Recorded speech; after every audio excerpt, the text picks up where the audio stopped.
My parents plotted to trick me into paying for a family cruise. So, I turned the tables on them. I'm 24, and I never thought I'd end up being treated like my family's personal bank account. But there I was, watching my hard-earned money go straight into funding my brother's latest hobbies. Growing up, I always knew I was different from my brother Dylan. Not in any dramatic way.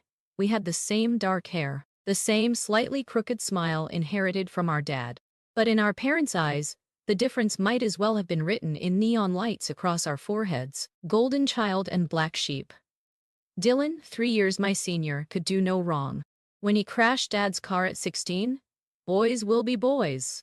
When he got kicked out of his first college for partying instead of studying, he's just finding himself. The second college? The professors didn't understand his learning style.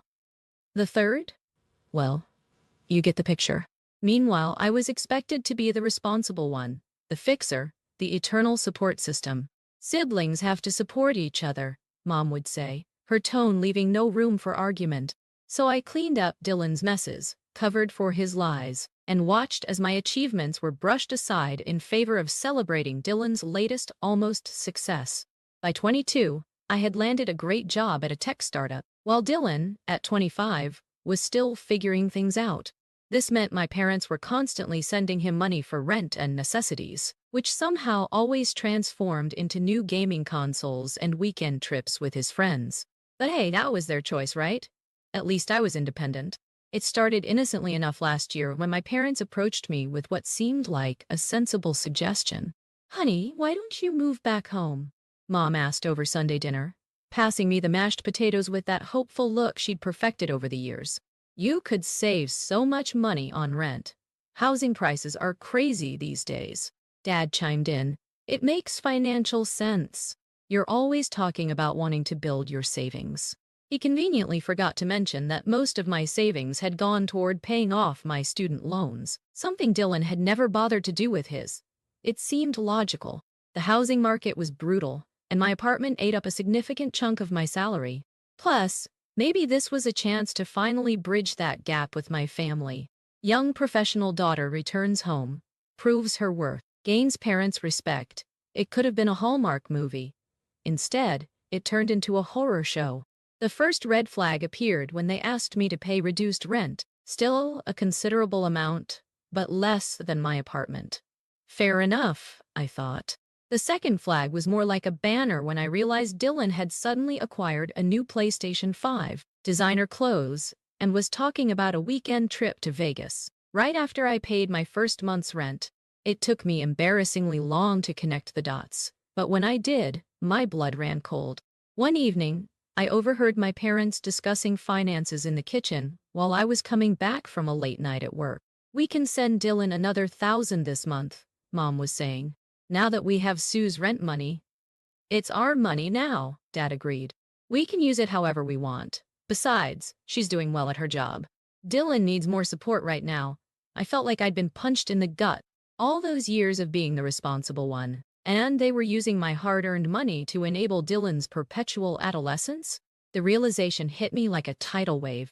I wasn't living at home to save money. I was living at home to be their personal ATM. That night, I packed my bags while they slept. I left a note on the kitchen counter, found a better investment opportunity. "Don't worry about Dylan. I'm sure he'll figure it out eventually." My friend Jessica took me in until I found a new place, and I thought that was the end of it. But my family had other plans.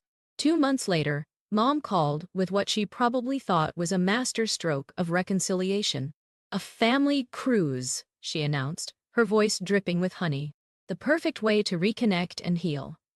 I know we treated you unfairly, sweetheart. Let us make it up to you. I should have known better. I really should have. But there's this thing about family. They know exactly which buttons to push, which heartstrings to pull." So when she said, "Family is still family, right?" I found myself agreeing to think about it. That's how I ended up back at their house one evening, intending to discuss the cruise details. But before I could ring the doorbell, I heard them through the open kitchen window, their voices carrying clearly in the evening air. "Once Sue agrees to book everything," my mom was saying, "we'll tell her to pay up front.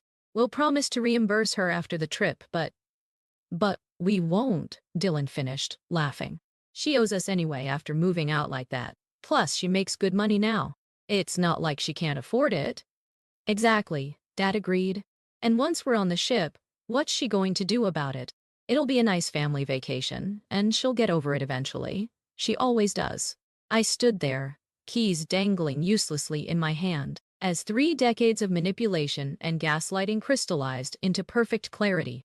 They weren't interested in reconciliation, they just saw me as an ATM with legs, a reliable source of funding for their golden child's endless needs.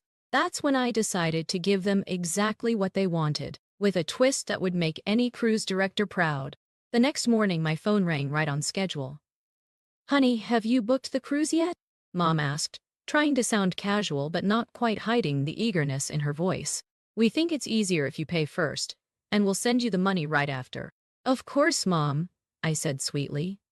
"I'll take care of everything, just leave it all to me." I bought myself one ticket for a luxury Caribbean cruise, the works, with a private balcony suite and premium drink package included. Then, using my graphic design skills from college, funny how they never bragged about that degree, I created 3 perfect replicas of my ticket. The only difference? The sailing times were off by 2 hours. The day of the cruise arrived sunny and perfect. I got to the harbor early, watching from behind my sunglasses as my family arrived, loaded down with luggage, only to find the ship had already departed. Their fake tickets showed a 11 a.m. departure. The real departure time? 9 a.m. I turned off my phone as the ship pulled away from the dock, but not before sending them one photo. Me, cocktail in hand, on my private balcony with the caption, "Sorry, can't come to the phone right now. Too busy enjoying the view." By the way, I decided to invest in myself this time. Hope you understand. After all, family helps family, right? The week that followed was blissful. I got a massage every day, made friends with a retired couple from Colorado who had their own stories of toxic family dynamics, and didn't think about my family once. Well, maybe once or twice with a satisfied smirk. Reality crashed back in when I returned to find them camped outside my apartment, faces twisted with rage. "How dare you!" Mom shrieked, her perfect mom mask slipping to reveal the fury beneath. Do you know how embarrassing that was? Standing there at the dock like idiots? "We're going to sue you for fraud," Dad threatened, his face red. "Those tickets were fake." "We can prove it," Dylan hung back, unusually quiet, perhaps realizing that for once, he wasn't the center of attention. I calmly pulled out my phone and played the recording I'd made of their kitchen conversation. Their faces went from red to white as their own voices exposed their scheme. "It was just a family prank," I said, mimicking Dylan's excuse from when he'd borrowed and crashed my first car. "If you want to take it to court, go ahead. I'm sure the judge would love to hear this recording. And I have years of bank statements showing how you've been handling money in this family. Shall we make it all public?" They left, but the drama wasn't over. Soon, family friends started calling, telling me how I'd changed, how I was selfish for tricking my poor family and going on vacation alone. That's when I decided to go nuclear. I posted the whole story online, including the recording.